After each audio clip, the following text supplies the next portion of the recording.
Hey, hey, happy day. Derek Sloan is with me. Hi, Derek, how are you? Really good. How are you doing, Brian? Hey, I'm fine. You know, this could be an interview, it could be a debate, but let's just call it a conversation. We can ask each other questions if we want. Derek, you're running for the leadership of the Conservative Party in Canada, and I think there's four of you running, and I think you're all lawyers. Is that right?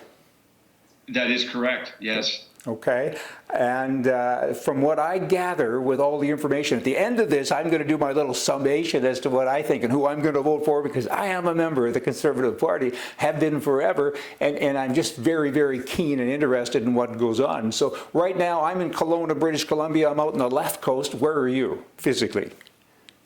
Well, I'm in Ontario. I'm just north of a small city called Belleville, so that's kind of between Toronto and Kingston, and it's kind of close to Algonquin Park.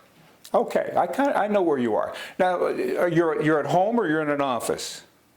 I'm sitting at home. That's where we've been doing a lot of work these last couple of months, and it's been nice to be home with the family. Yeah, and I asked that because of the COVID thing, and I know that so many people are doing most of their stuff from home, and I was just interested in that. Now, are you a politician now?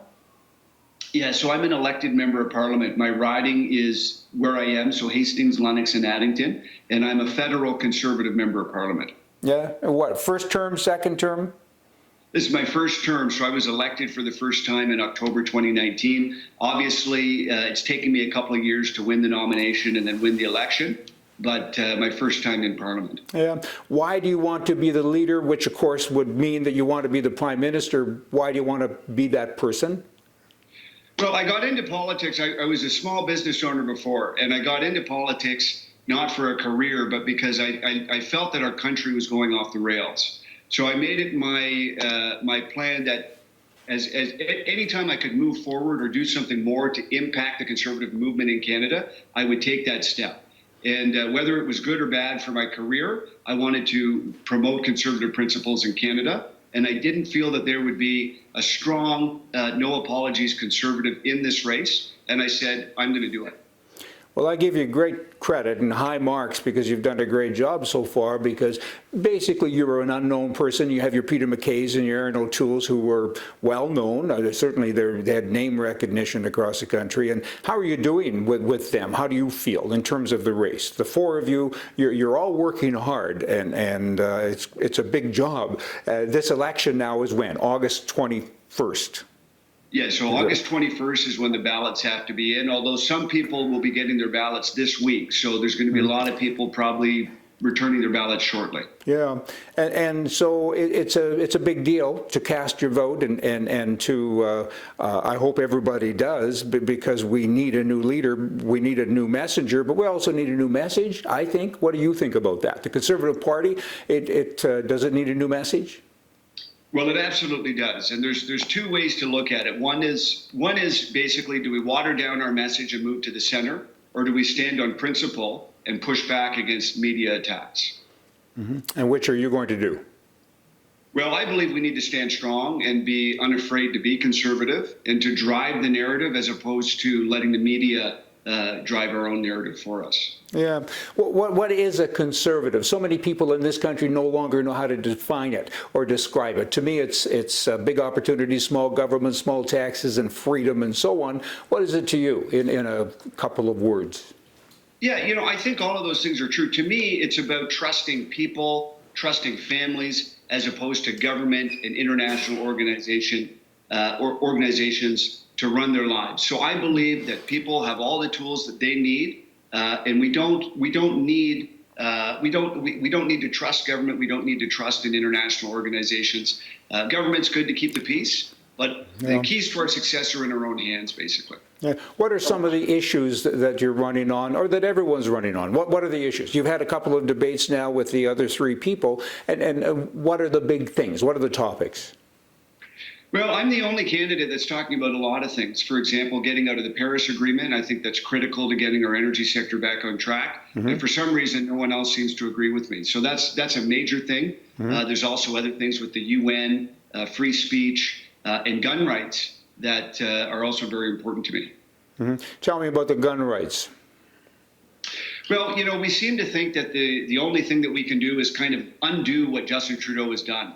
But I say we need to go further than that. Yes, we need to undo what he's done, but we also need to take back lost ground.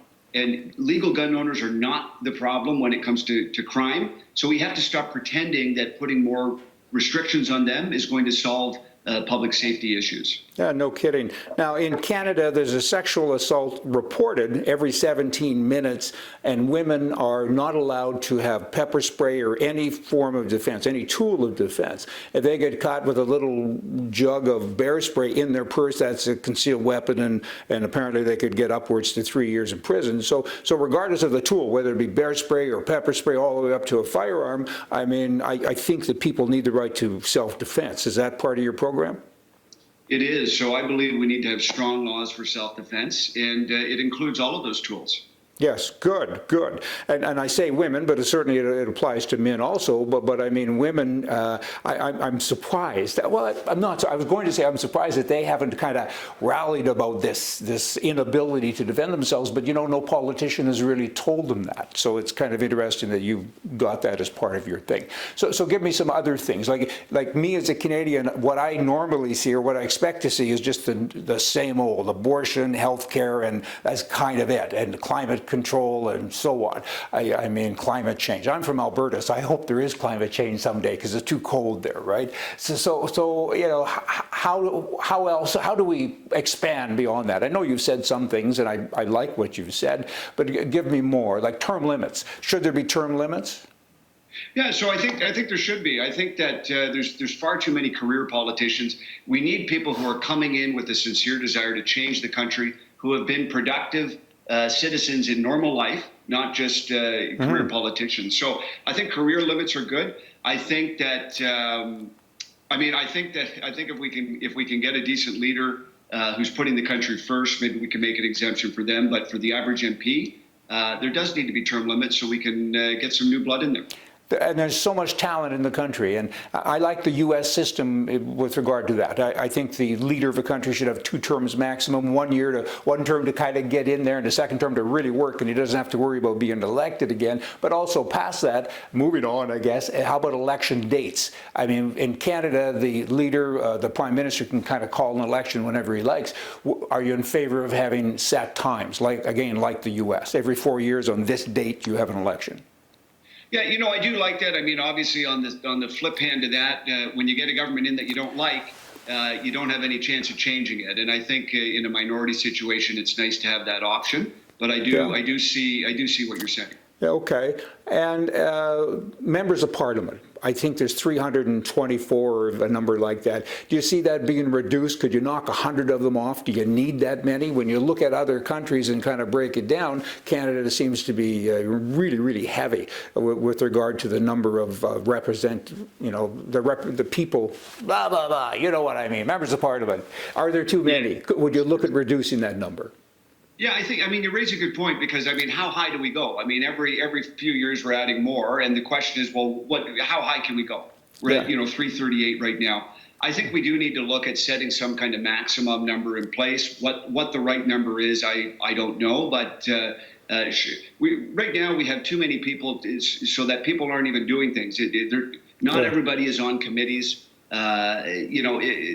Eventually we're going to have so many people that people are just going to be sitting there twiddling their thumbs. So we do have to take a look at it. Oh, for sure. If this was years ago, my comment would be there's too many chiefs and not enough Indians, but of course I can't say that now. So moving on, what about parliamentary immunity? That's a personal thing with me that I just don't like. I mean, my understanding is that in the House of Parliament, you're legally allowed to lie, to tell an untruth, and the CBC or some other, press animal can pick it up and report it, and then it becomes the truth. What about changing that?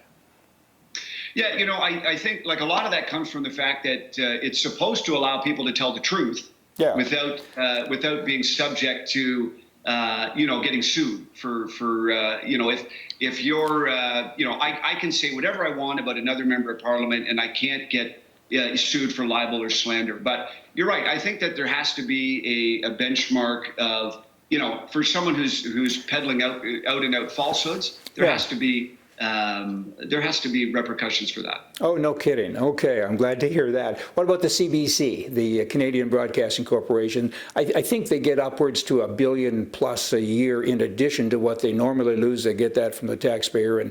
And are they needed today? Would you get rid of them? Would you defund them, or would you just close them down and sell them off? Or is there anything in any plan for the CBC? Yeah, so I do have a plan, and we may disagree, we may agree. I agree with you that the CBC is there's far too much money put into them. I believe that they're very biased. I personally believe in my own dealings with the media that the other private stations are worse. So CTV and Global are even more sort of prone to twist the truth. So to me, I think the CBC needs to be reformed. I think their budget needs to be cut. I think their board of directors need to be changed. But there are large portions of our country, particularly up north, the only access they had to any media is CBC radio. So I think in a perfect world, CBC could be useful to bring the country together. It's not fulfilling that purpose right now, but I think it could. Okay, so I think we would agree, though, that the media, for the most part, has a lot of control by the government. Is that a fair statement? Yes. Yeah. That is correct. And we have Trudeau's media bailout right now for legacy media, which I am 100% against. Yeah, it's frightening to say the least, and it kind of makes me wild every day when I see what he's doing. So Trudeau, he's a package, this guy. I mean, he's like the Pied Piper. I don't get it, why some of his people follow him, and because he does some pretty wild things. Talk about this recent $900 and some odd million grant or whatever it was that was given to somebody and then given back. What's the story on that? Well, you know, this We charity has some very strong connections to Trudeau and his family. And for some reason, they were given a massive contract. First Trudeau said that, well, it wasn't our decision. It was the public service that made that decision. And then we found out it was a cabinet decision. So it really is messy. And I hope the media spends more than a couple of days talking about it. Yeah. In terms of your other opponents, I guess, or the other candidates, the other three, what's their position? Would you consider them to be right-wing, or are they kind of like, party lines are blurred, and they have been for quite some time? And so many Canadians, I guess, have kind of given up on that. I mean, they're disillusioned, and they feel defeated. They feel like, the name conservative implies hope, but so many people now, and I talk to people across the country all of the time, and they're defeated. They say, what's the point? Because they're all the same. I hear this a lot. So we do need somebody that defines conservatism and somebody that makes it clearly different. Look at the U.S. Wow, the Republicans and the Democrats, they're different, right? They're certainly nowhere close to being the same. Whereas in our country, that's not the case. So will you take it? Will you define it? And in your view, would the others define it? Or would it be more of the same? Well, I am the most unapologetically conservative person that's running, and I almost lost my career halfway through this when I made comments about Dr. Tam.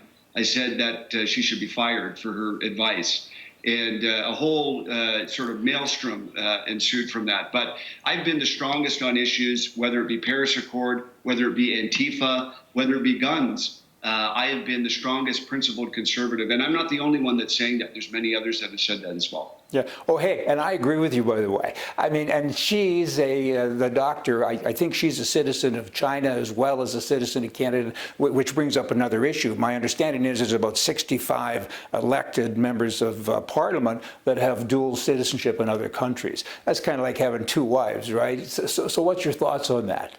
It's said, pardon me, let me interrupt again. Sure. It's also said by many that the Prime Minister is also a citizen of France. That hasn't been verified or confirmed, so I don't know if that's accurate, but I've heard it from a number of people. So back to the question, what's your thoughts on that, 60-some odd people?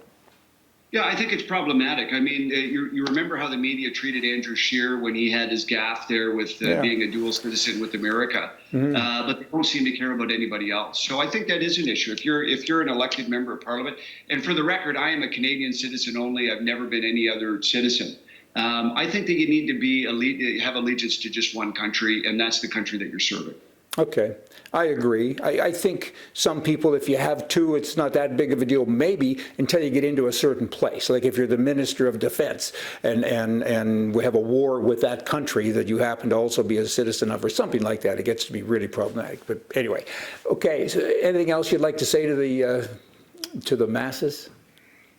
Well, they can check out my website, and there's been, again, I've distinguished myself on a variety of fronts when it comes to the issues. And that's the important thing. It's not your name. It's not what cabinet portfolios you've held. It's what are your stances, and are you willing to stand for them? Mm-hmm. Well, I'm impressed with what you're doing. And I think personally that the other three candidates are nowhere near you with regard to being right or left. And I think the Conservative Party needs to become more conservative. And 70% of all Canadians have never voted Conservative. And I think that's an issue. And that doesn't come down so much to the messenger. That's more of the message. But you certainly need both. And what I like about you is that it appears to me that while you are a good messenger, you're also looking to create a new message. So hopefully I'm right on that. I'm not trying to put words in your mouth, but based on everything, and I follow you and all the others that are in the race. So I'd like to think I know what I'm doing. So at the moment, I'm voting for you. How's that? Good. Well, that sounds great. Thanks very much for your time. I hope to get you back on the show again before the time, August 21. I'm having a hard time getting all this stuff out here. August, July, there's too much going on. But people are voting now. I haven't got mine in the mail yet, but as you've said, many people have, and some have already returned them. So everybody, good luck. Pick the right guy. You got the word right, pick the right guy. Thanks a lot, Derek. Glad to be here. Thank you. Okay, see ya.